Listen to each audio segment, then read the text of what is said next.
આજની વિડીયોમાં વાત કરીશું દેશ અને દુનિયાના સુપરફાસ્ટ સમાચારની।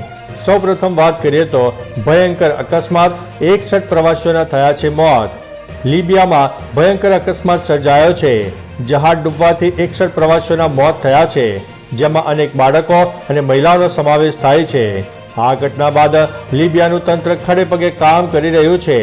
ઇન્ટરનેશનલ ઓર્ગેનાઇઝેશન ફોર માઇગ્રેશનના જણાવ્યા અનુસાર પ્રવાસ કરી રહેલું જહાજ દરિયામાં ઉછળી રહેલા ભારે મોજાને કારણે ડૂબ્યું હતું, જેમાં 60 કરતાં પણ વધુ પ્રવાસીઓ લાપતા છે, જેમને મૃત માની લેવામાં આવ્યા છે।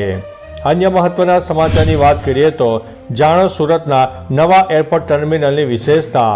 પીએમ મોદીએ સુરત એરપોર્ટ પર નવા ટર્મિનલનું બિલ્ડિંગનું લોકાર્પણ કર્યું છે।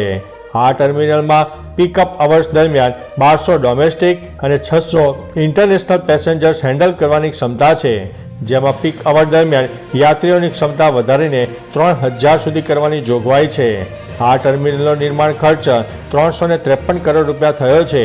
નવા ટર્મિનલના ઉદ્ઘાટન બાદ સુરતમાં એર કનેક્ટિવિટી વધુ સુગમ બનશે। અન્ય મહત્વના સમાચારની વાત કરીએ તો ભારતમાં ફરી કોરોનાની એન્ટ્રી થઈ છે।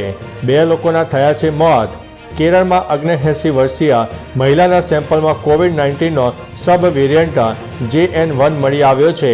મહિલામાં ઇન્ફ્લુએન્ઝા જેવા લક્ષણો હતા। કેરળના કન્નોર અને કોઝિકોડમાં એક વૃદ્ધનું કોરોનાને કારણે મૃત્યુ થયું છે। આ ઘટના બાદ કેરળના સ્વાસ્થ્ય મંત્રી દિનેશ ગુંડુરાવે ઇમરજન્સી બેઠક કરી અને અધિકારીઓને એલર્ટ રહેવા સૂચના આપી છે।